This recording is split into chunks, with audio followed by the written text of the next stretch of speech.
So we are loaded, already in the car, ready to go. Looks like we're ready to head to Fanime. This will be my first vlog too, so we're ready. We're in the car and we're ready to jam, hang out, go, I don't know, start the drive through all manure and cow stuff.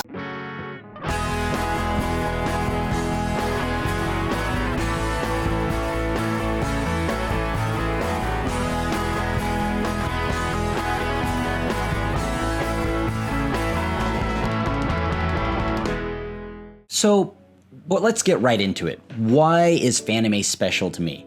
As I had mentioned, it's just this place where I go, where I get to just save up every year and decompress, right? I just get to let out all my love for anime, whatever's hot that season, check out all the sweet cosplays, meet up with family, friends, all of that. It's just the perfect return home. Right, and I've gone since I was a young Avenger. It was maybe middle school I had gone, but you know, the funny thing is back then I was very shy and nervous to let people know I liked anime, so I'm nowhere near where I am now, letting people know about how much I love anime and like openly talking about waifus, dakamura, dakis, things like that. I would be super secretive about all this stuff growing up. Like, that's why I always went alone, and kind of like through that, I've always gone to conventions alone.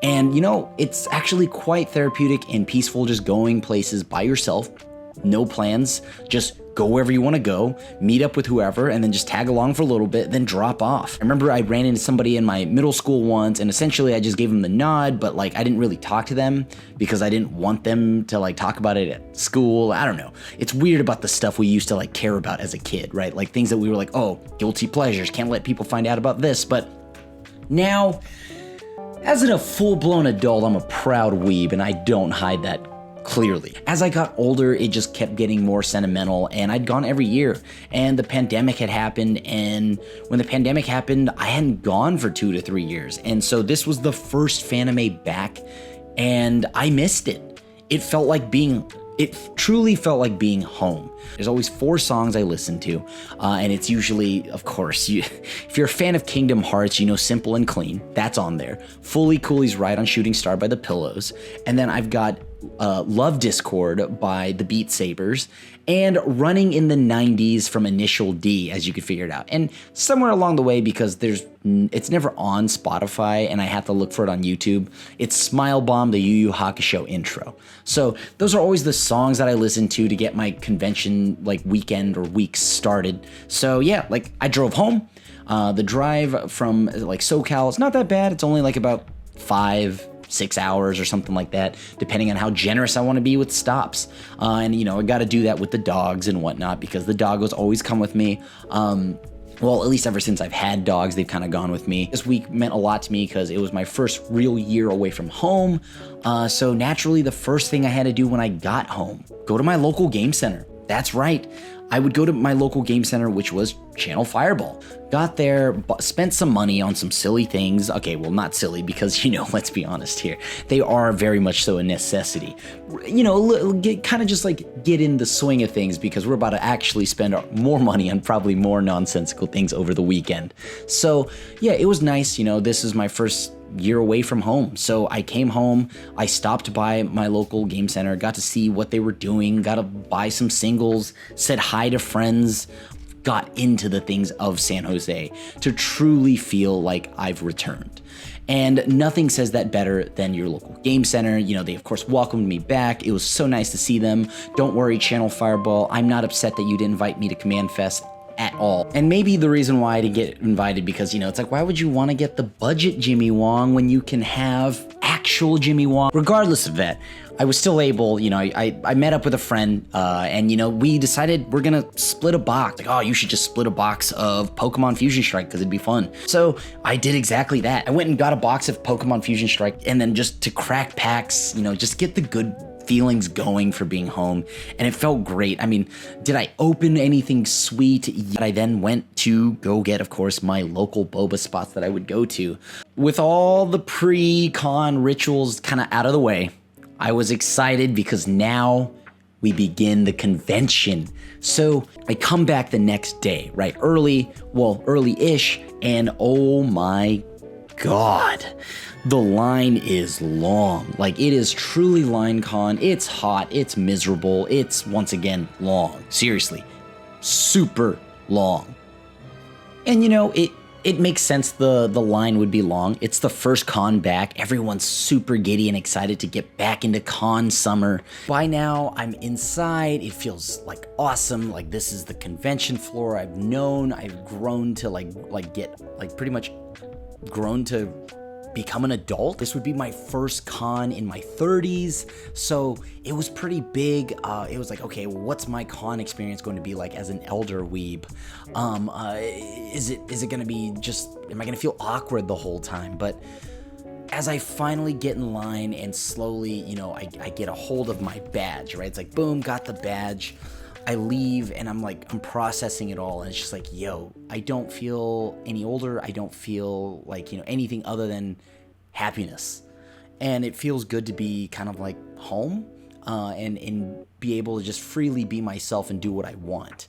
And that was just amazing because I was excited to go to the exhibitors hall. So I go storming in. I'm ready to like spend money, buy all these things. I'm wandering around, there's all these booths, and it's beautiful. There's people like kind of walking around and in costumes and cosplay. Groups of friends are happy to see each other. You know, there's con friends that haven't seen each other in years. And there's like the whole cosplayer area off to the side. All right, so this is day one, I guess, of Fanime, and we're just currently walking by the cosplay area. Yeah, we're walking by the cosplay area, so lots of photos being taken, lots of people chilling, obviously lots of cosplays, things like that. And now I need to find a figurine or 10. It just felt great to see it all back in action, and like there was a bit of like tears running down the side of my face, essentially, just to be in Fanime again. They nailed it when it came to vaccinations and face masks, so I really want to take this moment to just say thank you, Fanime, for being super on it. Cool to just see vendors with all their merch, and the first thing I remember doing is I go and check out Think New or something. I seen them online. They have a bunch of cool merch. There's like a Blue Eyes White Dragon like crew neck, and they had all these Red Eyes Black Dragon merch. Unfortunately, the Red Eyes stuff was sold out, so I didn't really get to buy any of it, but I did pick up a Blue Eyes crew neck. Anime tradition every year is I go and buy a body pillow. I have so many, but the first body pillow I buy is a body pillow of a body pillow. Look at that. That's the most meta thing you can do. To go along with all the other things I've purchased before, like I bought a lewd onigiri roll body pillow, which is literally an onigiri roll with a piece of seaweed coming off and it's blushing. It's pretty dumb, but it's my favorite thing to do. I've got so many body pillow covers over the years. And then just kind of enjoy my day one, right? I walk around, I look at figurines, the first booth I do is, right after that is magic cards. I know. Goes to an anime convention, looks at magic cards, but they also had Pokemon cards, Yu-Gi-Oh cards, I think it's Just Flip games or something. They're like always there. They're always there. And I get to wander around and I just kind of buy some things, right? And all around, you know, the convention was pretty cool day one. It was first settling in, you know, like what I like to do is I like to look around. I don't buy too much. I just kind of look around and wait and see what I want and hope that it's still there when I come back the next day. And if I still want it the next day, I'll pick it up. The one thing I'd notice immediately was how few Spy Family and Jujutsukaisen cosplays there were. I know that Jujutsu Kaisen kind of aired initially with, you know, in the heart of quarantine, like I think 2020, maybe it was 2021, and it'd been out around forever. I saw a few, but the thing that caught me by surprise was that there were a ton of Doctor Stranges, Wanda Maximoff, and Tokyo Revengers. I saw a few Anyas and a few, like, you know, yours and Lloyd's along the way, but it was nowhere near the level I thought it would be. Day 2, it's like, okay, I show up, I know what I want, so I show up, I buy like every figurine, now mapped out everything. I've tried to see what vendors are willing to budge on prices. Every con I go to, I refuse to buy anything at listing. If this is for anyone that goes to a convention that has figurines, I don't know about you, but I refuse. If it's listed at 180, I will not buy it at 180. I usually just buy from places that are willing to, like, you know, hook it up a little, or at least give me the illusion that I'm getting hooked up on something. I was able to pick up a Alakazam EX and Mr. Mime GX. I picked these two up for a super solid price. I picked both up for about like $7 to $8. I was able to pick up an Alakazam and Sabrina. This was the time of the year, right? This is where I get all my figurines. You know, LA has Little Tokyo, so there's Anime Jungle, and sometimes I'll try to go there and just the places around there to pick up figurines, but cons are really where it's at, and I got hooked up fat. This one booth, oh my god, they hooked it up if you pay in cash. That's always the thing. Bring cash. Bring cash. Cash is key. I know. I got the 2 Kodo figurines I've been waiting for, which is, of course, it's... Okay, hold on. Let's see. Hopefully, there we go, before I drop them. I got my Yuji. Boom.